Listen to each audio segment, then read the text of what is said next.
Here we are at Warchala Holiday Design, and we're about to meet Natalia Warchala, and she's going to show us how to do pysanke. That is a traditional Ukrainian art form. Let's take a look.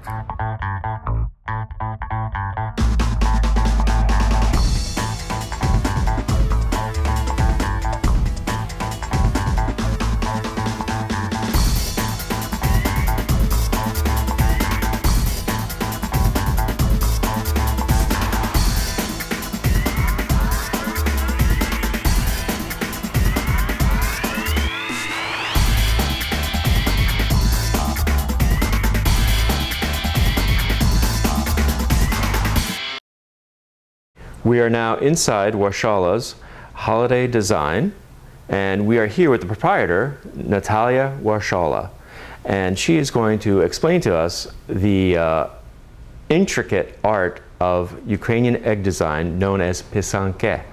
Now, Natalia, how is this done? Well, it's an age-old tradition that was passed down from generation to generation, and I'm going to show you how it was taught to me. We select an egg, and the selection process is making sure that you get an egg that has no bumps on it and it's nice and smooth. And I candle the egg by shining a light through it to make sure that the shell is not flawed. There are also natural flaws as well as a crack through processing when you buy supermarket eggs. They come down a conveyor belt, and sometimes they bump. And those cracks aren't readily seen unless you shine a light through it. So once you've selected the egg and you have a good egg, I give it a bath in acidulated water. And acidulated water is nothing but distilled water with a little bit of vinegar in it to kind of etch the shell so that it can be prepared to accept the dye that I'm about to put it in. And the dyes are here, and we start from light to dark, yellow, orange, scarlet, and then we change color stories and go into the cool colors, the greens, the blues, and so forth. So now that my egg is prepared, washed and dried, I'm ready to measure and pencil my design. And these are the tools that I use for measuring.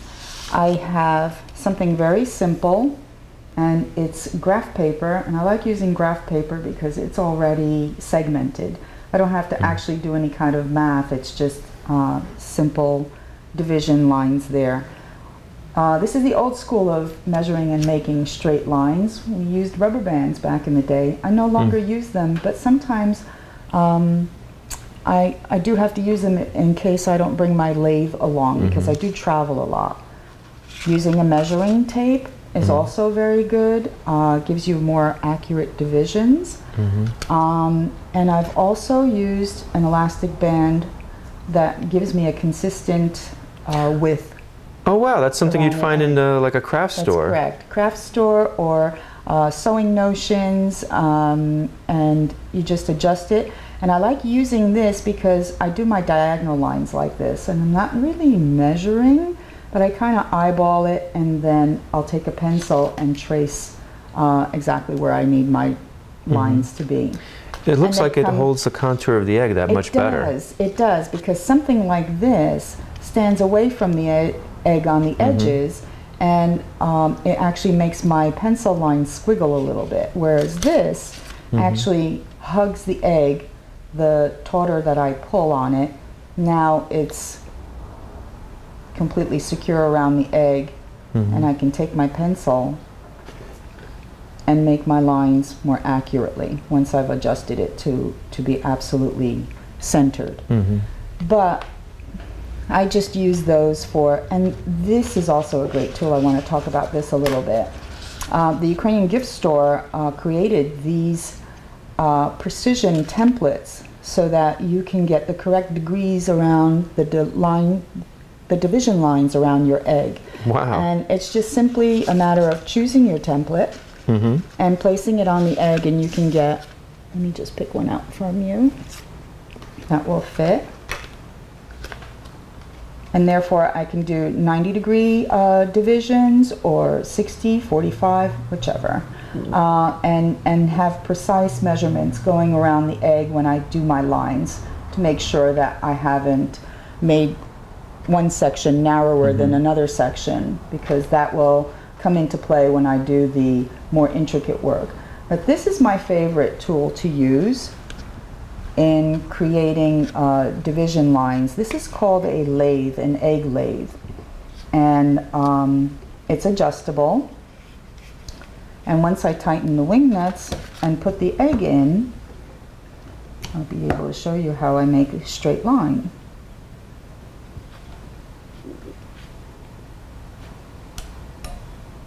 Give it a quick spin, and I rest my hand on this part of the lathe, and I put my pencil down, and I kind of eyeball the center, give it a good turn, and I've met my line all the way around the egg, and I have a precise division line right down the middle of the egg without having to use a rubber band or an elastic or a measuring tape. So now I'm going to adjust my lathe one more time to accept the egg in the long way. I'm going to turn it around and make sure it's snug. There seems to be a lot of different techniques, and there are, and it's all runs as a preference to the artist, if she wants to use, or he wants to use, and it couldn't talk and walk at the same time, sorry. No, I have to readjust the lathe a little bit more. But that's incredible. That's a pretty straight line. It's a pretty straight line. It'll be straighter now that I've made it a little more snug, and it'll sit a little bit tighter to go around this way now. I'm going to try to make sure that I get it precisely, because these methods that I showed you before take longer. This one is takes a little faster, but you still have to be very picky about your placement. You have to have a very steady hand and a good eye. You steady your hand on this, so it's pretty good. You're right about the eye, though. So I've made my lines, and now I'm going to check to see if my degrees are close. Wow. So if you look, I have a 90-degree division here. The egg is divided into 8 equal parts, and I came pretty close with these division lines. So I have... Whoa. Tell you what, let's hold that up for the camera so we can get a nice look at that. So our camera operator could take a zoom and check it out. Right? That's pretty much right on there, right? So all these tools actually give us help with the precision of creating an egg. Back in the day when I first learned, it was all freehand and eyeballing it. But as I grew older and learned from other people, they taught me all these little tricks of the trade, so to speak. And I've come up with my own little quick fixes on measuring. Right. So this, not to step away from what we're doing, but this is an art form that's been around for centuries. Yeah, thousands of years actually. They believe anywhere between 2,000 and 3,000 years that the Eastern European people have been creating pysanky. Ukrainians primarily, because most of this stuff was found in that area. Now, what does this art symbolize, or it symbolizes? Oh, actually, with Ukrainians, it's more of a talisman. It's not really just an art form. It had a lot to do with tradition and a religious significance. We were pagans before we were Christians, and there were a lot of gods that the Ukrainians believed in. And to appease gods and keep things growing and being fertile and wishing good things happening, pysanke were created to use, I guess we can use it as a Hallmark card, because it's all good meanings, and these little symbols all meant something. To us today, it's just pretty. We don't remember the symbols. What we do remember are things, the animals signifying fertility, the wheat stalks and flowers signifying abundance and crop, animal husbandry, things like that. So a lot of the agricultural significances and symbols went into the pysanka, and the people creating these pysanky believed that that would help and make their lives more fruitful and abundant. That's pretty cool. So Yes. it's basically you're wishing someone the best. Yes. Fertility, prosperity, Yes. the better things of life. Yeah. There are some purists there that are think that if you don't do it correctly, or if you don't do it in a certain order, you might mess this up and bad things will happen. My mother didn't come from that village. It was it was always good things. You couldn't wish anyone bad with a pysanka. Everything was always, you know, a good thing. So when she taught me about that, it was like, and girls would use it for, or boys as well, would use it as kind of like a promise ring, you know. Really? A girl would create something very significant to the guy who she had her eye on, and it would promote something loving or something very positive in that young man's or her intended's. So it's almost like I guess like in medieval times with knights and a lady's scarf. Yeah, it's akin to something like that. Yeah, Wow, it's that's something cool. it's a special gift. So when couples would exchange these things, there was all kinds of little meanings, and the flowers or anything else that they would put on these pysanky was very important in that exchange. So it was an intimate, purposeful, specific to the person type of gift. Yeah, yeah. That's cool. And it still is today. When I create a pysanka for someone, I keep that person in mind as I'm creating this pysanka, and I try to choose designs that go with my relationship with that person. So if I'm making something for my niece, or if I'm making something for my neighbor, I try to incorporate something in there that would be familiar, and when I gift it, I explain the symbols so that this way when they look at it, they see it as something really truly personalized. That's fabulous. That's I never knew that. Yeah, it's more than just a pretty item. The Ukrainians, and basically most of the Eastern European people who work on pysanky, they all have their individual meanings for them, and very unique and beautiful. The Polish do beautiful pysanky with drop pull methods, as well as the Lemkos, who are Ukrainian. The Romanians also make beautiful pysanky. Wow, as well. I didn't know that. So it's not just a Ukrainian thing. It's not just a Ukrainian thing. No, it's a very broad area that the Eastern Europeans use and create pysanky. And the differences in all the other nations that you can really spot a Ukrainian pysanka. Romanians are very similar, but you can tell that it's a Romanian style, or the Polish pysanky. Similar in some ways, but you can see whose nationality by looking at them, knowing the areas that way. The design and the color, I guess. Right. Yeah. Would just and the meanings of the symbols, more importantly. okay. Yeah, colors all have meaning. Symbols all have meaning. Yeah, absolutely. I don't Learning know it more all. with every second. Yeah. I wish I knew them all. There's like a plethora of information. There's this woman, Luba Petrusia, who has a blog on all the symbolisms and the history. And through her work in researching, because she also goes into Ukraine and learns there. And she's very sharing with that on her blog. So if there's more information you want on that, you can check out her site. That's wonderful. I really didn't expect this much information. It's obviously a national symbol, and obviously since it's been going on for a couple of thousand years, there's a lot more to it than one would expect.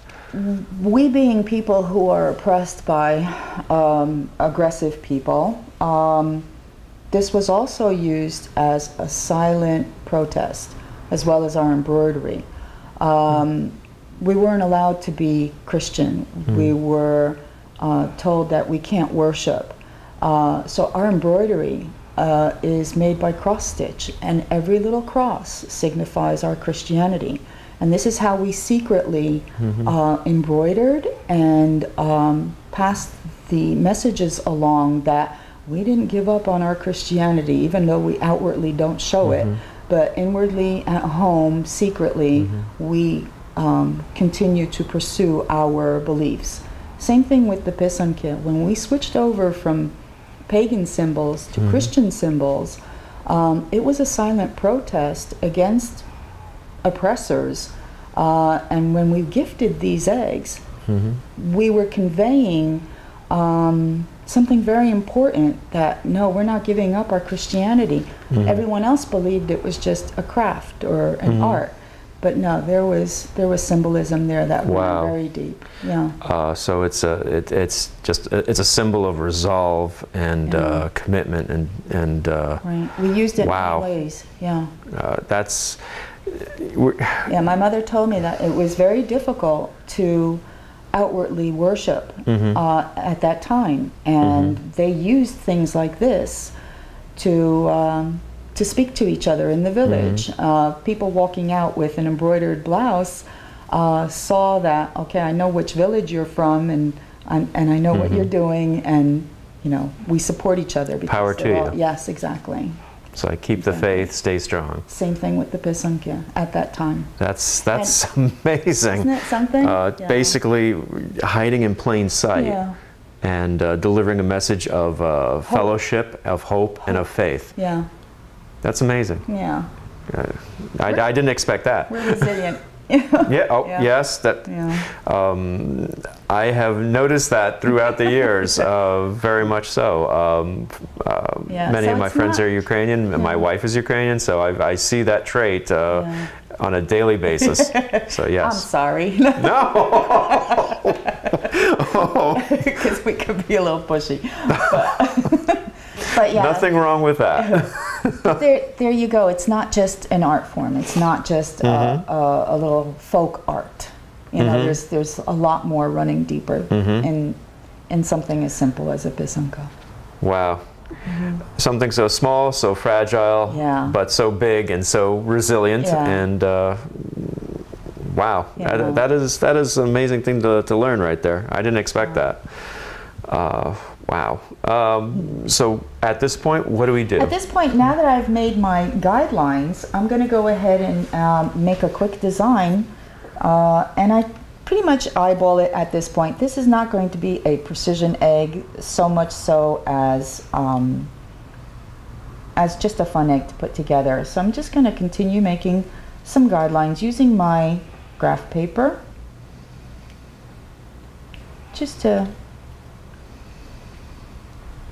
So you're just basically putting dots to... Yep, and I'm going to connect the dots in just a minute. So... Having done this for so long, you know exactly what dots you need to put where in what order. So the egg that you're holding in your right hand, that's the final version? That's correct. Yeah. Wow. This is my goal. So I'm going to just freehand this.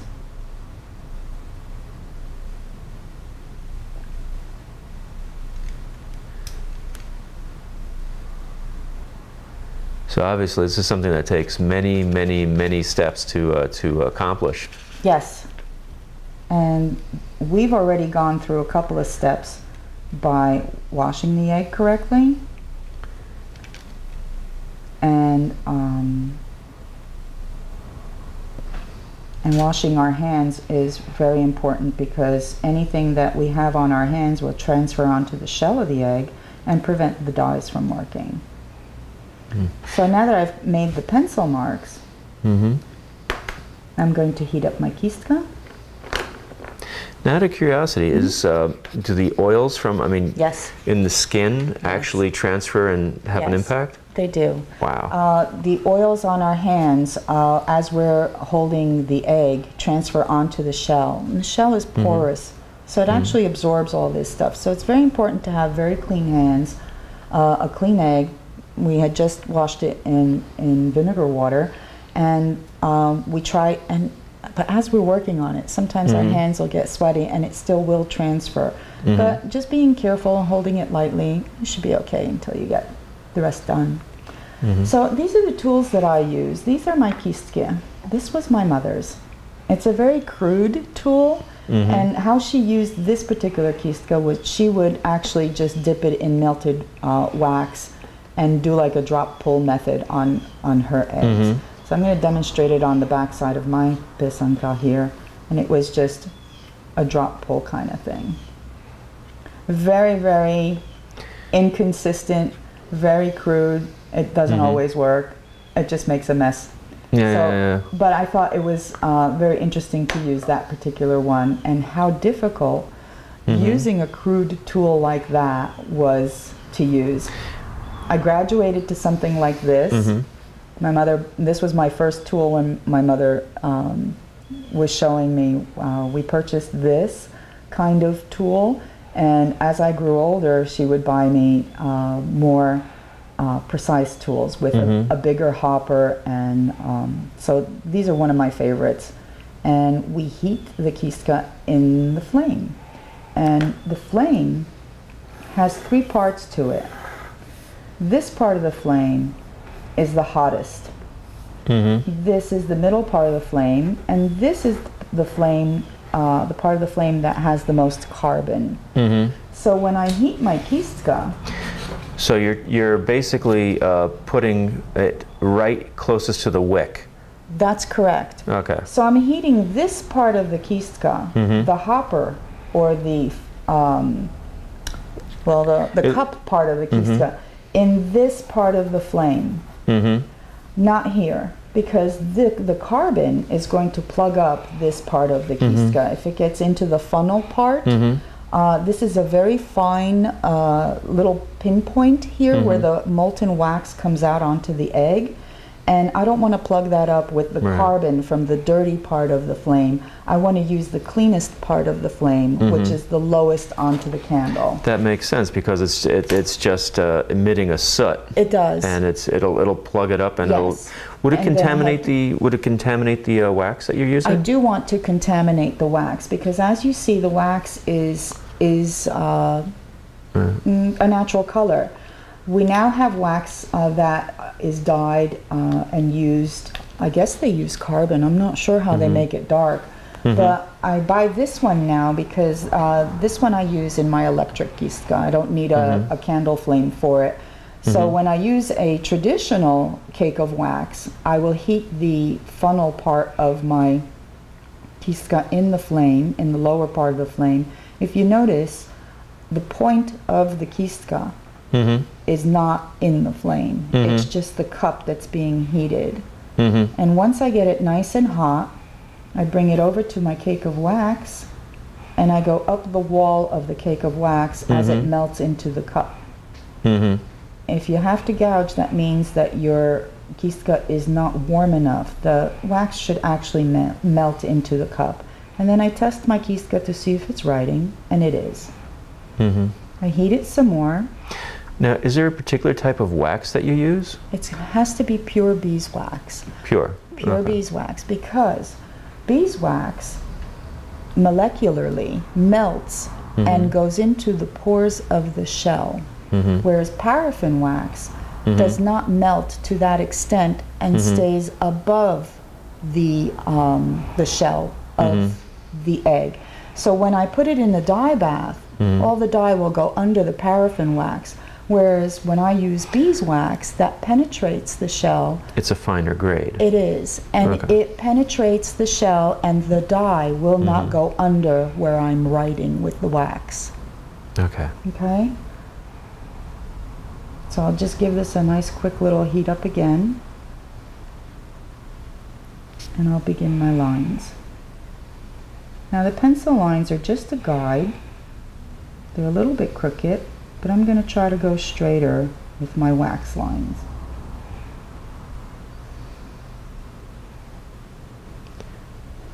Forgot to add, not only do you have to have a steady hand and a good eye, but patience.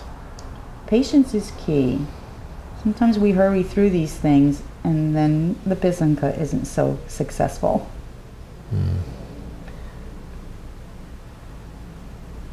So there's a very fine level of detail from not just drawing the pattern, but also starting from the get-go with the selection of the egg. Yeah. So it's pretty evident. I'm looking at some of the designs that you have out on display are simply amazing. Thank you. Now, how long have you been doing this?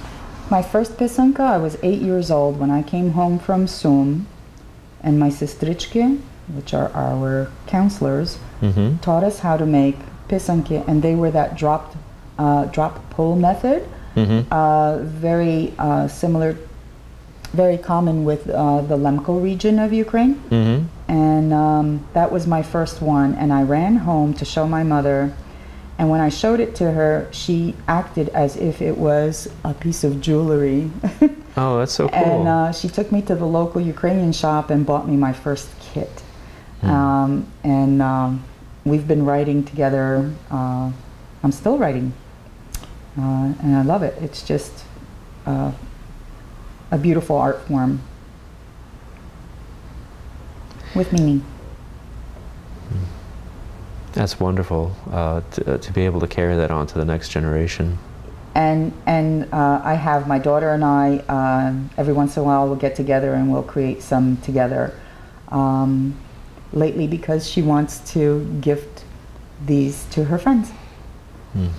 So that's pretty much how the white part of the pysanka is. I actually do both sides, but because I use this side to demonstrate the drop pull method, I'm going to leave that as is. And what we do now is we put it into a yellow dye bath. Once I've, and the dye bath is aniline dyes. At one time we used natural dyes in Ukraine, and that came from vegetables or herbs, tree bark, things like that.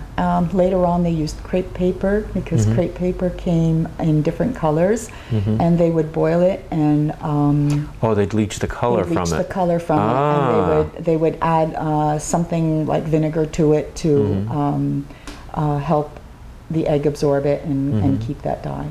And then they would cover it in a light coat of wax or oil and leave the egg intact. You just opened the door for me, because obviously back a couple thousand years they didn't have a Michael's or something to get, or whatever craft store or supply store to get the inks and dyes. It was all herbs and whatever they found in nature, and they would bathe these eggs or soak these eggs in these various concoctions of well, something like beets would give you a color, something like birch bark would give you yet another color, and anything else that they found around them, and they would create these colors. So I guess that lent to more of the mysticism. It did.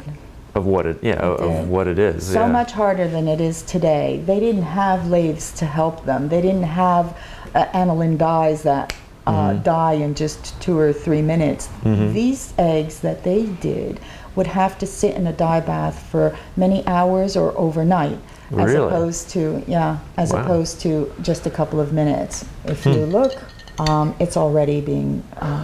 You can certainly use that. That color is now absorbed into that egg. And, so it's like a sponge. It literally right into the material of the egg. It in the vinegar water. It is now commercial eggs are bathed in an oil-based soap as they go down the conveyor belt when these chickens in these commercial egg farms lay them, and that oil-based soap is used to preserve the egg. We don't want that oil-based soap on that egg because it prevents our dye bath from adhering to the egg. So using the vinegar water takes that oil-based soap away out of that shell and opens it up now to accept the dye.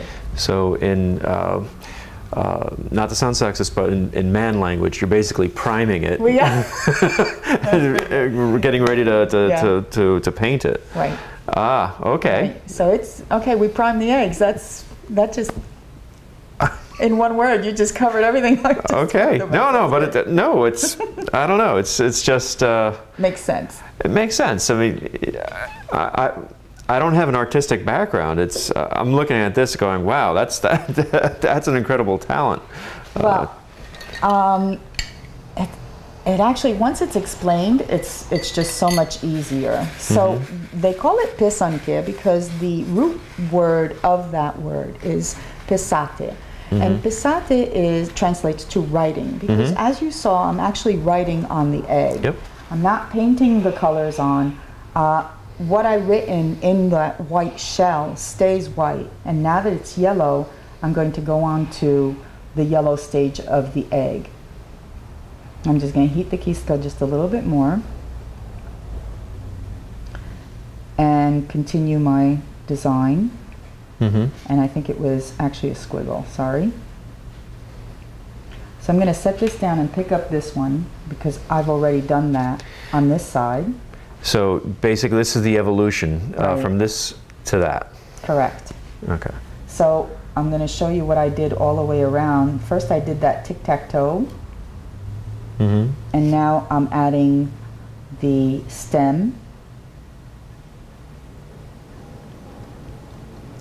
and the petal to the flower.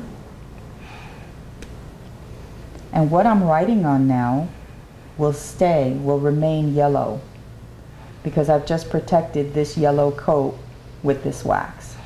So as you can see, I have the white design that I've already covered, including the star, and then in the yellow I added this flower portion.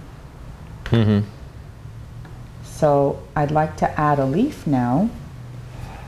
So much like art theory, you're working from light to dark. That's correct, because these particular dyes don't necessarily cover each other. A lot of times if I want to change the color story from warm colors to cool colors, I will soak it in vinegar to bleach it back to white. And say for instance I worked on warm colors and I want to do change it up to cools, I will bleach it back to white and then bring it into the cooler shades. So everything I've done so far is just white and now yellow. These flowers, this was the white minus the star because I was talking, I wasn't paying attention. Yeah. And now I'd like to add green to the leaves, just like this one. And rather than submerge the whole egg into green, I just take a little paintbrush and I'll fill in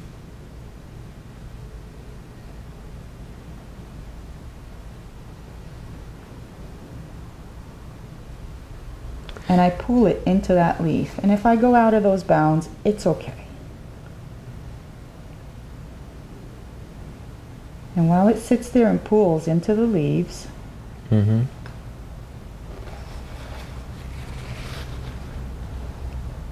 wick that dye, the excess dye, off the leaf and dry it. Oh, look at that. And now that it's dry, I'd like to protect it so that it remains green. So I heat my kistka again. And in my mother's village, they didn't call it kistka. They called it pysalce, a writing instrument. And in America, we call it a stylus. But for our purposes today, we're going to call it kistka. And now I've covered the leaf that is green in molten wax so that when I put this in the next color, it remains green.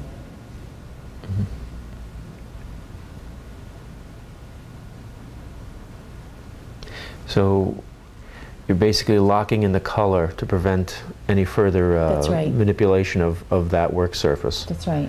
I've protected it now. Now, do the dyes do anything to help the integrity of the egg, or is it just mostly the wax that does that? It's the wax.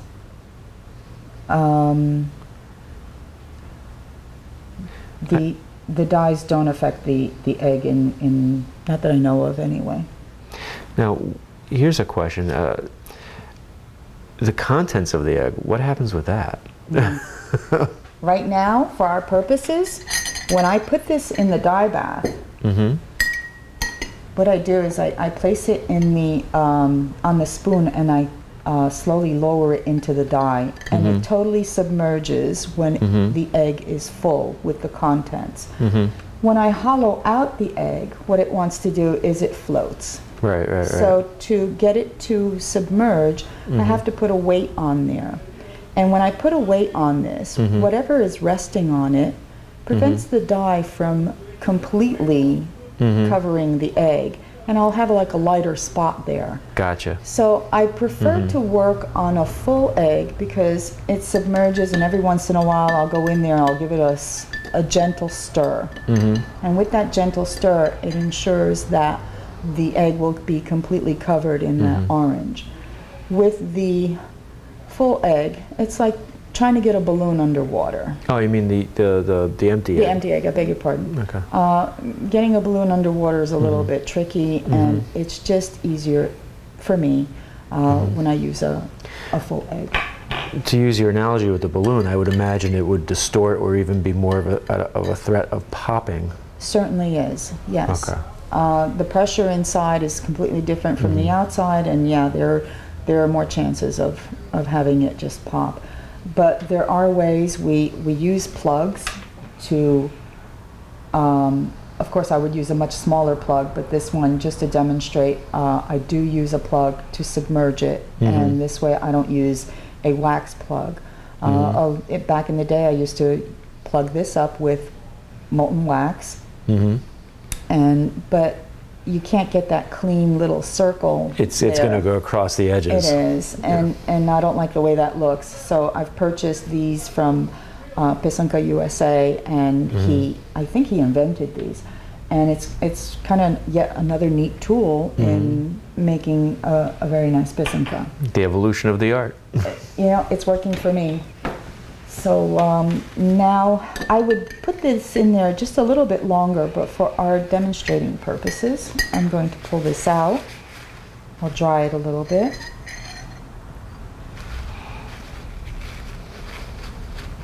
And as you can see, now this I would leave in there for just a few more minutes, maybe 10 minutes or so, so that you can get an intense orange color. And that's how it started off with the white pencil marks, the yellow, and the orange. So you see the progression of the egg. Tell you what, let's just hold these up. Sure. I'll hold up these two. Okay. Whoops. And you don't want to drop them. Watch it, they're fragile. All right, so there you go. We could show our audience right there what they look like. Now this one, I've already put the additional design elements on the pysanke. Except on this side, I'm going to show you what I did so that you can see the progression. I took that out of your hand, I'm sorry. No.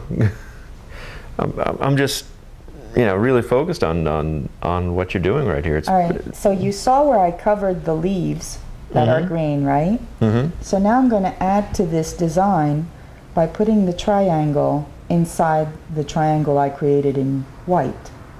So I'm adding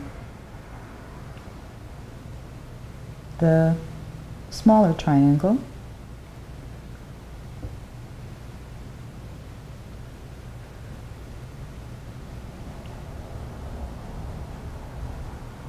Working my way around the star.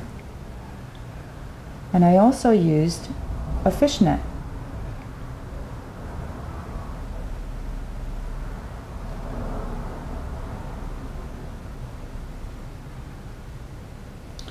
And when I did that, that's what it looks like when I finish all those elements that I want to remain in orange. Okay? So once it's covered completely in orange, I'll take that egg and I'll put it into the red dye bath. And when it comes out, it looks like this. Wow. So when I'm finished with the red dye bath, I now protect all those elements in the design that I want to stay red. I'm going to check to make sure that I'm doing the right thing. And what I did was I covered that whole segment of the star and protected it with the molten wax, so that segment remains red. And when I finish working my way all the way around the star, this is what it looks like when I'm protecting all the red elements of the design. And once all the red elements are covered, I dip the egg into the last and final color, which is black. And once it comes out, that's what this looks like. So this is when I take out the contents of the egg. A lot of pysanky will, and that's the word that we use now for people who work pysanky or create pysanky. A lot of pysanky will remove the wax and reveal the design under all that wax. I go another step because I want to empty it first. So what I do is I cover it in molten leftover candle wax or beeswax that I chip off the plate after I finished it. And I'll cover it and protect the egg completely with wax. So I'm making sure that I've covered it completely. So you're essentially giving it a coat of armor. I am.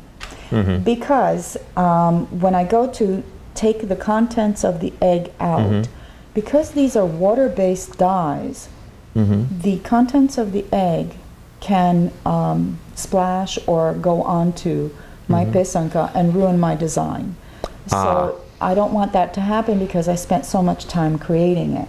So when I cover it with wax, I've now protected the egg with essentially stuff I would probably throw away because leftover wax off the plate is no longer... You can't recycle that. You really can't.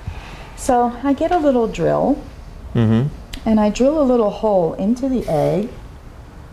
I'm going to brace myself up against the table and the drill is braced up against my finger and I'm giving it a little bit of a turn while I'm pushing.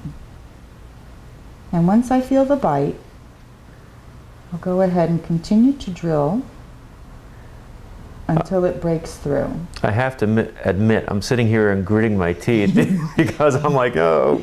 This is kind of, yeah, it's risky. Why we chose an egg as a canvas, I don't know. But I guess it was plentiful and it was ready and it was always in the barnyard. Now I have to scramble the yolk and I'll take a longer pin and I'll pierce the yolk and kind of scramble it in there. Because the once the yolk wants to come out of the shell, the pressure changes and a lot of times the egg could break. But because we were very careful in choosing very strong shells, the chances of this breaking are not that bad. So I'm going to... oh, that's a neat tool. It's a tiny little bellows. And this little bellows, it's called Blast Fix, and I get this at the Ukrainian gift shop. And they will allow me to empty the contents of the egg with one hole. When I was a kid, we used to empty the eggs with two holes, one on top and one on the bottom, and we would blow on the egg and our cheeks would hurt. But now we have these little bellows doing all the hard work for us, and I just cover the hole on the bellows and I push air into the egg, and that air forces the contents of the egg. So you get the whites out first, and then you'll feel the pressure change as the yolk is beginning now to come out. And once I've taken out everything. Now, out of curiosity, when you get to this point, how many hours or days have been invested in that egg? It depends on the design. If it's a simple design like this egg would take maybe an hour and a half. But if it's a more complicated design, some of my eggs can take a couple of weeks. Wow. Yeah. Some of the designs are so complicated that I want to take my time. Like I will work on a color for an evening. So I will do all the white Monday, all the yellow, say Tuesday, and on like that, if I don't have a whole day to devote to a pysanka. But yeah, it all depends on how intricate you want to make the pysanka. So this one is not that intricate. So now I'm ready to take all this wax off. And I want to demonstrate on a white egg that when you're removing the wax, you have to actually put the pysanka into that candle flame in the lower part of the flame like I described earlier, into that clean part. Because if you put it over the flame, it'll destroy the egg and you can't take this off. The carbon will... yeah, that totally destroyed that. So after all that work, you have to be very careful and you have to be very brave to get your egg in there and slowly melt that off. Now, when you have a full egg, this process can cook that part of the egg onto the shell on the inside, and I really like an empty egg. So rather than... now the downside, wow, check that out. Yeah, this is my favorite part. It's almost like magic. To me, yeah, it is. So when you're wiping the molten wax off, rather than wipe towards a part that you have already wiped, I turn the egg around and wipe over by where there's still wax, so that this way I don't... You wipe away from the art, you wipe toward the armor, toward the wax armor. There you go. Wow. Actually, could you hold that up toward the camera? Sure. Just to get a nice, before and after view. That is spectacular, just to see that emerge. Yeah.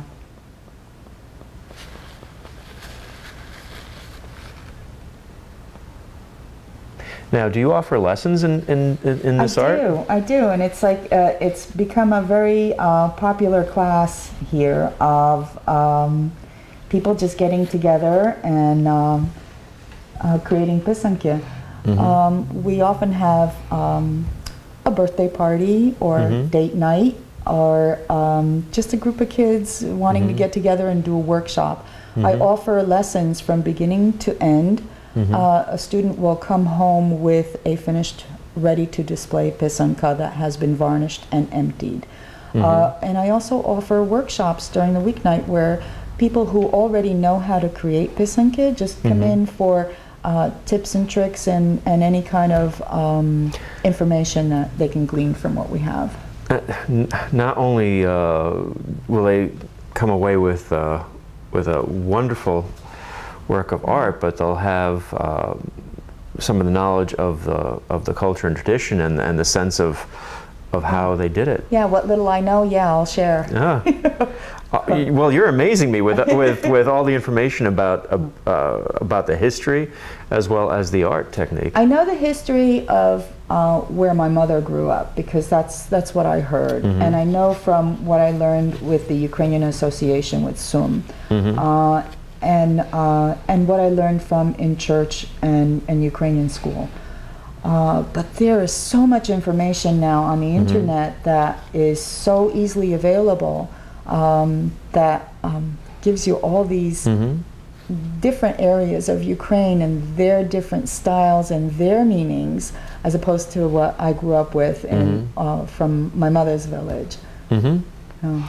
Yeah, the cultural content, if you will, of a given village can be very dramatically different. It does. They differ, and the styles differ, and there's books and all kinds of information on that would take a lifetime to remember or to research. I'm just kind of focused on what I learned and enjoy that. Cool. Yeah.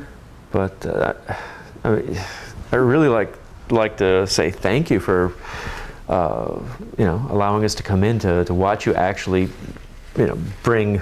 I mean, I'm looking at this and just going, wow, and you made it look so easy too. Well, when you break it down to line by line, it's actually like connect the dots. You create the dots and you go tick for tick for tick. If you're if you look at the overall design, it could be overwhelming for a beginner to look at this and say, wow, I'll never be able to do that. Right. But when it's broken down to color by color, line by line, and at the end of the lesson when the student takes off that protective coat of wax and they see their creation, that magic moment of pulling off that armor and actually seeing the reveal. What they did. Yeah. It's what touches my heart is their reaction and how pleased they are in their successful pysanka. Wow. Yeah. And then I'll take this pysanka, once I've removed all the wax, I will put polyurethane on it, and the student will take it home on a stick embedded in some foam, and they can safely transport it home and display it once it's dry. Now, obviously, the polyurethane acts as an armor and a preservative, correct? Yes. Yeah, these are sun-sensitive dyes. These dyes are, as well as the natural ones that they found that they created in Ukraine.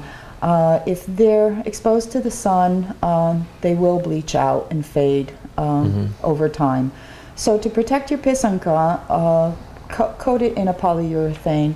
Nothing water-based. It has to be an oil-based varnish of some sort, because anything water-based will destroy your design because the dyes are water-based. So you have to kind of, you know, work with the chemicals there.